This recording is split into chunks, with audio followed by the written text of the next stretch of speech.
Gold trusted gold buyers మీరు తాకట్టు పెట్టిన బంగారాన్ని విడిపించి ఈ రోజు ఉన్న మార్కెట్ ధరకు కొనబడను. ఏ రాష్ట్రం మీద ఎక్కువ ప్రేమ ఉండదు, తక్కువ ప్రేమ ఉండదు. ఏదో సిస్టమ్ ఉంటుంది, ఫెడరల్ స్ట్రక్చర్లో సిస్టమ్ ఉంటుంది. సిస్టమ్ ప్రకారం వెళ్ళిపోతూనే ఉంటుంది కేంద్రం. ఎక్కువ తక్కువ ఇక్కడ ఎక్కువ తక్కువ అంటే ఇప్పుడు 6,000-7,000 కోట్లు పెట్టి ఫర్టిలైజర్ ఫ్యాక్టరీ ఓపెన్ చేసిరు. ఇక్కడ మీకు రీఆర్గనైజేషన్ బిల్లు, మీకు కోచ్ ఫ్యాక్టరీ కావాలన్నారు, వ్యాగన్ ఫ్యాక్టరీ పెట్టినరు. మీకు ట్రైబల్ యూనివర్సిటీ అన్నారు, ట్రైబల్ యూనివర్సిటీ ఇచ్చిండ్రు. మేము పసుపు కొట్లాడుకొని మేము తెచ్చుకున్నాము. ఇప్పుడు దానికోసం బడ్జెట్లు, దాన్ని ఇంకా స్ట్రెంథన్ చేయాలా, ఆ పని మీద ఉంటాము. సో ఇటువంటివి కేంద్రం నుంచి పని చేయించుకోవాలి, చేయగలిగినవి వాళ్ళు సహకారం చేస్తారు. ఎంతసేపు ఏడ్చుకుంటూ వాళ్ళ మీద ఏదో బురద జల్లాలంటే అది బురద జల్లే కార్యక్రమం అవుతుంది తప్ప ప్రజలు పెద్ద దాన్ని పట్టించుకోరు. ఇంకోటి మీకు ఆవాస్ యోజనకు డబ్బులు ఇస్తారు. ఈ కేసీఆర్ అనేవాడు అసలు దాన్ని వాడింది లేదు, పెట్టింది లేదు, కట్టింది లేదు. అక్కడ నుంచి 2 లక్షలు వస్తే ఈయన 3 లక్షల పైన 5,07,000 ఎంతనో ఎస్టిమేట్ వేసుకుంటే ఒక డబుల్ బెడ్రూమ్ ఇంటికి. ఈయన దగ్గర డబ్బులు లేవు. డబుల్ బెడ్రూమ్ ఇళ్ళకి పెడితే కమిషన్లు రావు కదండి. మొత్తం 33 జిల్లాలో స్ప్రెడ్ అయి ఉంటుంది, 119 నియోజకవర్గాల్లో స్ప్రెడ్ అయి ఉంటుంది. కాంట్రాక్టర్లు వేరే ఉంటుంది. ఈ డిఫికల్ట్ అవుతుంది కమిషన్లు తీసుకోవటం. కాళేశ్వరం అంటారా, 1, 2, 3 కంపెనీలకు మాట్లాడేసుకొని తీసేసుకోవచ్చు. సో బడ్జెట్ దీనికి అలొకేట్ చేయటము, దానికి అలొకేట్ చేయకపోవటం, ఇట్లా ప్రజలకి పనికొచ్చేది ఆరోగ్యశ్రీ కానీ, ఆయుష్మాన్ భారత్ కానీ, ఈ డబుల్ బెడ్రూమ్ ఇల్లు కానీ, ఇట్లా వెల్ఫేర్ ప్రోగ్రామ్స్కి డబ్బులు కేటాయించలేదు. ఎందుకంటే కమిషన్లు రావడం కష్టం. సో ఎక్కువ ప్రేమ తక్కువ ప్రేమ కాదు, చిన్న చూపు అనేది ఉంది అనే తెలంగాణ మీద ముందు నుంచి ఒకటే చూపు ఉంటుందండి అన్ని రాష్ట్రాల్లో. ఇవాళ మా ప్రభుత్వం నేను వెనకేసుకుంటలేను. ఏ ప్రభుత్వం ఉన్నా అది ఒక సిస్టమ్ ప్రకారమే నడుస్తుంది. ఇక్కడికి వచ్చే డబ్బు ఆపితే రచ అవుతుంది. కోర్టుకు పోయి తెచ్చుకోవాలి. నువ్వు కోర్టుకు పోతలేవంటే ఏందన్నట్టు నువ్వు రాజకీయం చేస్తున్నట్టు. సో అన్ని అంశాలు ఇదే రాజకీయం అవుతుంది, అంతే ఉంటుందండి. ఏమో అట్లా కేంద్రం నుంచి వస్తలేవు అంటే అన్నీ వేస్ట్ ముచ్చట్లు. సో ఇప్పుడు కాళేశ్వరం ప్రాజెక్టుకు సంబంధించి సిబిఐ ఎంక్వైరీకి ఆదేశం అనేది ఇచ్చారు. అది అవుతుంది అనుకుంటున్నారా? ఏం జరుగుతుంది? సిబిఐ డెఫినెట్గా అవుతుంది. ఎందుకు కాదు? అంటే వాళ్ళ టైంలో అవుతుంది. ఇప్పుడు మీడియా ఛానళ్ళు, కాంగ్రెస్ పార్టీ, టీఆర్ఎస్ పార్టీ అనుకున్న టైంలో సిబిఐ టైం ప్రకారం సిబిఐ చేసుకుంటుంది. కాకపోతే సిబిఐకి సంబంధించి కేంద్రమే ఒక జేబు సంస్థలు అనేది గతంలో వినిపించింది, కానీ ఇప్పుడు పార్టీలను ఎలిమినేట్ చేయడానికి కాంగ్రెస్ ప్రభుత్వంలో ఉన్నప్పుడు అట్లే అన్నారు, ఇప్పుడు బీజేపీ ప్రభుత్వంలో కూడా అట్లే అంటారు. అప్పుడు జగన్ వేస్తే అప్పుడు కాంగ్రెస్ వాళ్ళని తిట్టిండ్రు. ఇవన్నీ నడుస్తూ ఉంటాయి. స్కామ్ చేసినోడు ఇప్పుడు ఇక్కడ ఈ ప్రభుత్వము ఆ ప్రభుత్వం మీద దుమ్మెత్తి పోసినట్టు దొంగ అన్నది ఈ ప్రభుత్వం, ఇది పొలిటికల్ వెండేటా అని ఏదో మీడియా ఛానల్లో ఇంటర్వ్యూలు ఇచ్చాడు తప్ప నువ్వు క్రైమ్ చేయకుండా జైలుకి ఎందుకు పోతావండి? నీ మీద ఏమైనా ప్రేమనా సిబిఐకి? నీ మీద ఏమైనా పర్సనల్ ద్వేషమా? జైలుకి వెళ్ళింది కవిత గురించేనా మీరు మాట్లాడుతోంది? పొలిటికల్ వెండేటా అన్నట్టు వీళ్ళే అసలు వీళ్ళకి వేసుకోవడానికి సరిగ్గా బట్టలు లేకుండే, హాస్పిటల్ బిల్లు కట్టడానికి పైసలు లేకుండే, చిన్న చిన్న ఉద్యోగాలు చేసుకునేటోళ్ళు ఇలా 1,000 కోట్లకు ఆసామిలో అయిన ఎట్లయినండి ఆ కరప్షన్ చేయకుండా? బిజినెస్లు ఉన్నాయి కదా. ఏం ఎప్పుడు ఉండే అండి బిజినెస్? బ్యూటీ పార్లర్లా?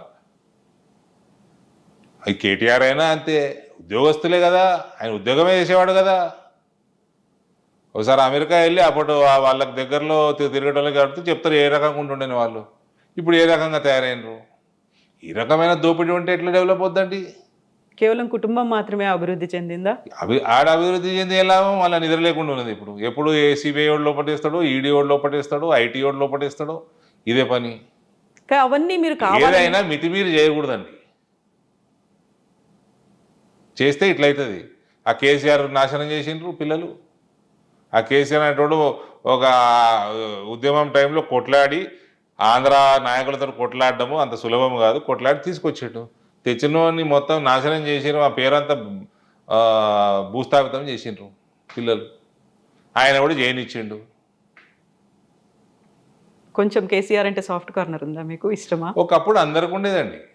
2014 బిఫోర్ అందరికి ఉండేది.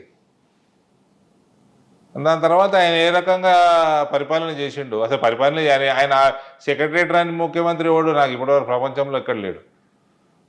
మొత్తం పిల్లలకు వదిలేసి ఫామ్ హౌస్లో వండుకొని అసలు ఒక పాలసీ లేదు, ఒక అడ్మినిస్ట్రేషన్ లేదు. ఎప్పుడైనా చెప్పిండ్రా మీరు 2014 ముందు మీరంటే కొంచెం ఇష్టం ఉండేది, అభిమానం ఉండేది, ఆ తర్వాత చాలాసార్లు చెప్పి ఆయనతో పర్సనల్ గా చాలాసార్లు చెప్పినాము. 2004 ఎలక్షన్లలో మా ఫాదర్ వెంటబడి అలయన్స్లో 4 సీట్లు ఆయన అడిగే సీట్లు ఆయన ఆ పార్టీ స్తోమత చాలా ఎక్కువ ఇచ్చిండ్రు కాంగ్రెస్ వాళ్ళు. ఇచ్చేయండి తెలంగాణ వాదం బతుకుతుందని ఇప్పించిన వాళ్ళని ప్రెషర్ పెట్టిన దాంట్లో ఆనాటి పిసిసి ప్రెసిడెంట్ నేను ఒకటి.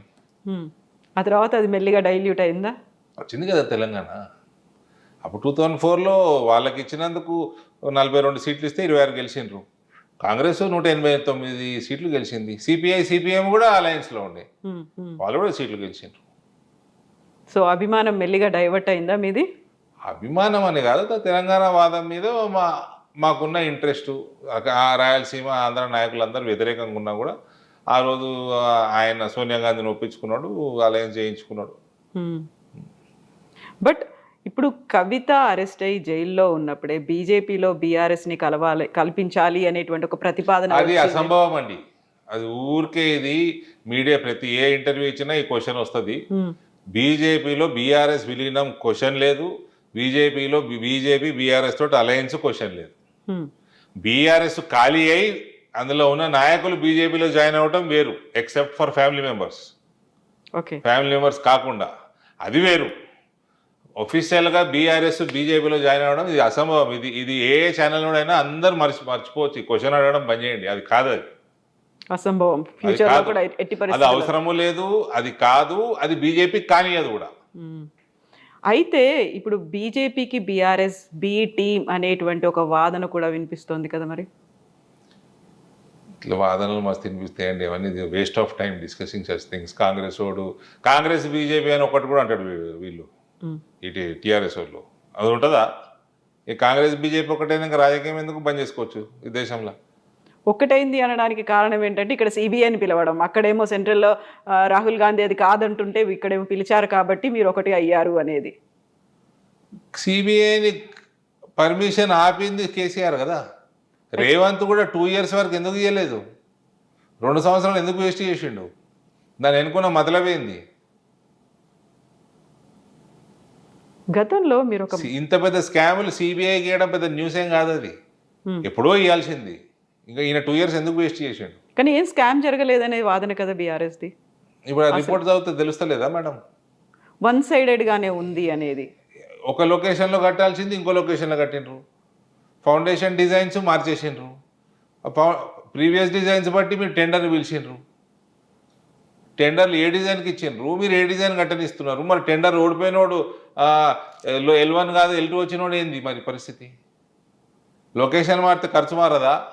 డిజైన్ మారదా? ఫౌండేషన్ డిజైన్స్ మార్చేసారు మీరు. అది కట్టడం ఏంది, అది కూలిపోవడం ఏంది, పర్రలు వేయడం ఏంది? ఫస్ట్ ట్రయల్ రన్కే క్రాక్స్ వస్తాయా? ఈ దేశంలో ప్రాజెక్టులు లేవా? ఎన్నున్నాయి ప్రాజెక్టులు ఈ దేశంలో పాతవి? ఇట్లనే కట్టినరా? అయితే ఇక్కడ ప్రాజెక్ట్ కడుతున్నారని తెలిసినప్పుడు ప్రాజెక్టుకి సంబంధించినటువంటి లైసెన్సులు కావచ్చు, అనుమతులు ఇవన్నీ ఇవ్వాల్సింది కేంద్ర అనుమతులు చాలా ఇవ్వకుండా కూడా కట్టేసారు వీళ్ళు. అప్పుడు ఎందుకు ఆపలేకపోయారు మరి? స్టేట్ గవర్నమెంట్ కట్టేసుకుంటూ పోతుంది, అప్లై చేస్తారు, డిలే అయింది, కట్టేసుకుంటా ఉన్నారు. అన్ని రకాల అనుమతులు తెచ్చుకోలేదు వీళ్ళు. ఆ రిపోర్ట్లో ఉంది కదండి, వీళ్ళు కాంగ్రెస్ వాళ్ళు వేసిన జ్యుడిషియల్ కమిటీ రిపోర్ట్లో ఉంది కదా, పీసీ ఘోష్ కమిషన్. యా, ఒకవేళ అనుమతులు లేవు అనుకున్నప్పుడు పర్యావరణ అనుమతులు కావచ్చు, లేకపోతే ప్లేస్ మారింది, పేరు మారింది, ప్రాజెక్టు మారింది, అన్నీ మారినప్పుడు అడ్డుకోవచ్చు కదా, అడ్డుకోలేకపోయారు. 2016లో స్టార్ట్ చేసిండు, 18లో ఓపెన్ చేసేసిండు. ఇంత మీద ఇట్లాంటి ప్రాజెక్టులు ఒక 100 years 150 years ఇవాళ రేపు ఉన్న టెక్నాలజీకి 200-300 సంవత్సరాలు నిలబడేటట్టు కట్టుకోవాలి. ఇది కేవలం కుటుంబ కరప్షన్ కోసం కట్టినాయి. జల్దీ కథం పెట్టిండ్రి, బిల్లులు లేకుండ్రి, కమిషన్లు మింగుండ్రి. దీనికోసం కట్టిన ప్రాజెక్టులు ఇవి. కాబట్టి ఈ కల్వకుంట్ల కుటుంబాన్ని అన్నది తెలంగాణ ప్రజలు ఎన్నడూ క్షమించరు, క్షమించకూడదు కూడా. సో ఆల్రెడీ 2 సార్లు బీఆర్ఎస్ ప్రభుత్వ పాలన చూసిన తర్వాత ఇప్పుడు కాంగ్రెస్. నెక్స్ట్ మీరు ఒక మాట అన్నారు ఈ మధ్య కాలంలో, మేము ప్రభుత్వంలోకి వస్తాం, దానికి సహకరించేది రేవంత్ రెడ్డి అనేది. నేను అనలేదు, నేను ఎప్పుడన్నా. వాళ్ళ టెన్యూర్ చూసిన తర్వాత ఇండైరెక్ట్గా ఆయనే మాకు సహకరిస్తున్నట్టుగా అవుతుంది, ఆయన వల్లే మేము ప్రభుత్వంలోకి వస్తాము అనే ఒక మాట. అనలేదు. రేవంత్ ఎందుకు సహకరిస్తాడు మాకు? జాయినింగ్స్ అప్పుడు మీరు అన్నట్టున్నారు నిజామాబాద్లో ఒకటి రేవంత్ మాకు సహకరిస్తాడనే. సహకరించడము అంటే ప్రభుత్వం ఏర్పాటుకి వీళ్ళ పాలనలో వైఫల్యం కావచ్చు, ఇంకోటి కావచ్చు, మాకు సహకారం అలా వస్తుంది అనే ఒక రేవంత్ ఫెయిల్ అవుతున్నాడు కాబట్టి మేము వస్తాము అని ఆ రకంగా అనటం వేరు. రేవంత్ ఎందుకు సహకరిస్తాడు? Why will he cooperate? So అదే ఒక చిన్న క్వశ్చన్ మార్క్ లాగా అనిపించింది. ఎందుకు వెటకారంగా అని ఉంటా నేను. ఓకే, వెటకారంగా ఏమైనా అని ఉంటా, అది కూడా గుర్తులేదు నాకు, కానీ వెటకారంగా అని ఉంటా అనుంటే. సో ఇప్పుడు ఆ ప్రభుత్వంలో జరుగుతున్నటువంటి వీటన్నిటిని ఫెయిల్యూర్స్ని, వైఫల్యాలని గట్టిగా అడ్డుకోవడానికో లేకుంటే ఎలుగెత్తి ప్రశ్నించడానికో బీజేపీలో యూనిటీ అనేది లేదు అనే మాట. అది కూడా తెలంగాణ బీజేపీకి సంబంధించి గ్రూపులు ఏమైనా ఉన్నాయా? గ్రూప్ రాజకీయాలు అవుతున్నాయా? సో చూడండి మేడం, మేము చిన్నగా ఉన్నప్పటి నుంచి రాజకీయాలు చూస్తున్నాము. ఒక గ్రూప్, కాంగ్రెస్లో గ్రూప్ ఉంటుండే, రాజశేఖర రెడ్డి గ్రూప్ ఉంటుండే, విజయభాస్కర్ రెడ్డి గ్రూప్ ఉంటుండే, మధ్యలో ఈయన దింపి నెదురుమల్లి జనార్దన్ రెడ్డి సీఎం అయ్యిండు. ఒక గ్రూప్ అంటే నాయకుడు ఉంటే వెనకకి తిరిగితే 30-40 మంది ఎమ్మెల్యేలు ఉంటుండే. ఈడేమున్నారండి? ఏం గ్రూపు? ఎంపీలు ఎవరి గ్రూపు వాళ్ళ దానిలాగా ఉన్నారు అనేది. ఏం గ్రూప్? ఉన్న 8 మంది ఎంపీలు, ఉన్న 8 మంది ఎమ్మెల్యేలకి ఏం గ్రూప్ పెడతారు మేడం? ఎంపీలు ఏం గ్రూప్? ఎంపీ నేషనల్ గవర్నమెంట్ పక్కన పెట్టండి, నేషనల్ పార్టీ. ఇక్కడ ఏ గ్రూప్ ఎక్కడిది? అంటే ముందు నుంచి ఉన్న బీజేపీ లీడర్లు, కొత్తగా వచ్చిన వాళ్ళు, కొత్తగా ఎమ్మెల్యేలు ఎంపీలు అయిన వాళ్ళు, సరికొత్తగా స్టేట్ కమిటీ మేడం తిప్పి కొడితే 8 మంది, అందులోకి ఒక ఆయన రిజైన్ చేసిపోయాడు, 7 ఉన్నారు. అందులో 7 2 జిల్లాలకు సంబంధించిన వాళ్ళే, 2-3 జిల్లాలకు సంబంధించిన వాళ్ళే 7. మిగిలిన 8లో 0. ఏం గ్రూపులు పెడతారు? మీకు రాజాసింగ్కి ఫ్రెండ్షిప్ ఉందా? సింపతి ఉందా? నాకు బీజేపీలో ఎవరితోటి విభేదాలు, ఎనిమిటీ లేదు, అందరూ ఫ్రెండ్సే. రాజాసింగ్ నేనేం పర్సనల్ ఫ్రెండ్స్ కాదు. రాజాసింగ్కి మంచి ఫాలోయింగ్ ఉంది, రాజాసింగ్ పాపులర్ నాయకుడు, అభిమానిస్తారు, నేను కూడా అభిమానిస్తా. కాకపోతే ఆయన మళ్ళీ బీజేపీలోకి వస్తాడు, రావాలి అన్నట్టుగా మీరు మాట్లాడడం, ఆయనకి బ్యాక్ సపోర్ట్ లాగా ఆయన రిజైన్ చేసిపోయిండండి. అవును, రావాలనుకుంటే దానికి ఒక ప్రొసీజర్ ఉంటుంది, అడాప్ట్ చేసుకోవాలి. ఆయన వస్తే బాగుంటుంది అనే ఒక ఆలోచన కూడా ఎవరు వచ్చినా బాగానే ఉంటుందండి. ఎవరైనా పార్టీ జాయిన్ అయితే మంచిదే కదా. కాకపోతే ఉన్నప్పుడు ఆయన లేవనెత్తినటువంటి కొన్ని ప్రశ్నలు ఉన్నాయి కదా. ఎవరైతే సంస్థాగతంగా కింది స్థాయి నుంచి ఉన్నారో కార్యకర్తల్ని బీజేపీ పట్టించుకోలేదు, అందువల్ల ఇన్ని రకాల గ్రూపులు వచ్చాయి అనే మాట. మళ్ళా మేడం ఆయన అన్న మాట నేను చెప్తున్నాను, రాజాసింగ్ అన్న మాట అన్నాడు. ఆయన కాన్స్టిట్యున్సీలో నేను కూడా చూసిన, ఆయన కాన్స్టిట్యున్సీలో నుంచి రిప్రజెంటేషన్ సరిగ్గా లేదు, నా కాన్స్టిట్యున్సీ కూడా లేదు. నా దగ్గర వచ్చిన ఓట్లకి, నా దగ్గర వచ్చిన సీట్లకి తగినట్టు రిప్రజెంటేషన్ లేదు స్టేట్ కమిటీలో. నేను కూడా చెప్తున్నా, సికింద్రాబాద్ నుంచి మ్యాక్సిమం ఉన్నది, భువనగిరి నుంచి ఉన్నాయి, తర్వాత ఈ నుంచి 10 మంది ఉన్నారు, ఆ నుంచి 4 ఉన్నారు, మల్కాజ్గిరి నుంచి 4 ఉన్నారు, కానీ ఓట్లు మా దగ్గర ఎక్కువ వచ్చినాయి. అది పెద్ద దాన్ని ఇష్యూ చేయాల్సిన అవసరం ఏముంది? కాకుండా చిన్న అసంతృప్తి ఉంటుంది కదా. ఉంటుంది, మా కార్యకర్తల కోసం ఉంటుంది, అడుగుతాము, కొట్లాడతాము, విత్ ఇన్ ద పార్టీ కొట్లాడతాము. సో మీరు అన్నట్టుగా స్టేట్ కమిటీ అంటే ఎక్కడైతే మా ప్రాధాన్యత ఉందో, ఎక్కడైతే ప్రాతినిధ్యం ఉందో అక్కడ నుంచి తీసుకోకుండా మీరు చెప్పినట్టుగా ఒక 2-3 నియోజకవర్గాలకే కంపల్సరీ ఏం కాదు కదా. కాకపోతే దాన్ని ఇంకా స్ట్రెంగ్తెన్ చేయాల్సిన అవసరం ఉంటుంది. అడుగుతూ ఉంటాం, మేము ప్రెషర్ పెంచుతూ ఉంటాం, మేము ప్రెషర్ పెడతా ఉంటాము, మా కార్యకర్తల కోసం మేము కొట్లాడుతూ ఉంటాము. అది మా కర్తవ్యం. కానీ చేయాల్సింది finally party will decide, party president will decide, it is up to him, you cannot question him. Yeah, so fight only request him. So ఆ ఫైటింగ్ అనేది ఇంటర్నల్ గా జరగాల్సినటువంటి ఫైటింగ్ బయట కూడా జరగడం. ఇప్పుడు నేను మీతో మాట్లాడుతున్నా, ఇది బయట మాట్లాడినట్టు, కానీ మాట్లాడే పద్ధతిలో డిఫరెన్స్ ఉండాలి. Exactly. I will fight with Ramchandra Rao for my karyakartas. I am telling you, he will see this. So will other leaders. But nothing wrong. But finally, whatever he does, I will abide by it. కాకుండా కొంచెం ఉంటుంది కదా, తీసుకోవాల్సి ఉండే మన కార్యకర్తలకు బాగుంటుందండి, చాలా ఉంటుంది. కార్యకర్తలకు కూడా చెప్పాల్సి ఉంటుంది కదా. చెప్పాలి కదా. ఇప్పుడు మీతో మాట్లాడుతుంటే కార్యకర్తలు వింటారు కదా. అవును, మా కోసం మా అన్న మాట్లాడుతున్నాడు. బట్ ఆ ఫీల్ కంటే కూడా ఒక ప్రాతినిధ్యం ఉంది, మేము కూడా ప్రాధాన్యత వహిస్తున్నాము అనే ఒక ఫీల్ ఉంటుంది కదా. 100% ఉంటది, బాధాప్తు ఉంటది. మేము పార్టీని పెంచుతున్నాము, మా దగ్గర పార్టీ బలంగా ఉన్నది, మాకు ఇయ్యాలా అని మేము గట్టిగా అడుగుతాము.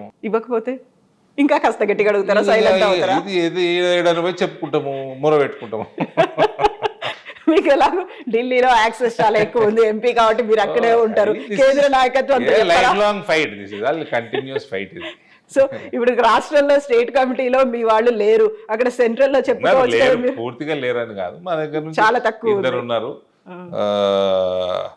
ఒక మోర్చా అధ్యక్షుడు ఉన్నాడు, నేషనల్ స్టేట్ సెక్రటరీ ఉన్నారు, ఇంకా కొన్ని పోస్టులు వచ్చేటివి ఉన్నాయి, అందులో ఉంటారు. సో ఉంటారు, లేరని కాదు. ఇట్లాంటివి చూసినప్పుడు సడన్ గా అనిపించ, రే మీరేంద్ర భయ్ నాకు అక్కడ పైన తెలుసు అందరూ, నేను రెగ్యులర్ గా అక్కడే ఉంటా నేను అనేది, అట్లాంటిది ఉండదా? అట్లేం లేదండి. ఎందుకు రామచంద్రరావు గారిని అడుగుతాం మేము. ఆయన తెలియనోడా, ఆయనకు నాకు సాన్నిహిత్యం లేదా? సాన్నిహిత్యం ఉన్న చోట ఇంకా ఎక్కువ గట్టిగా అడుగుతాం.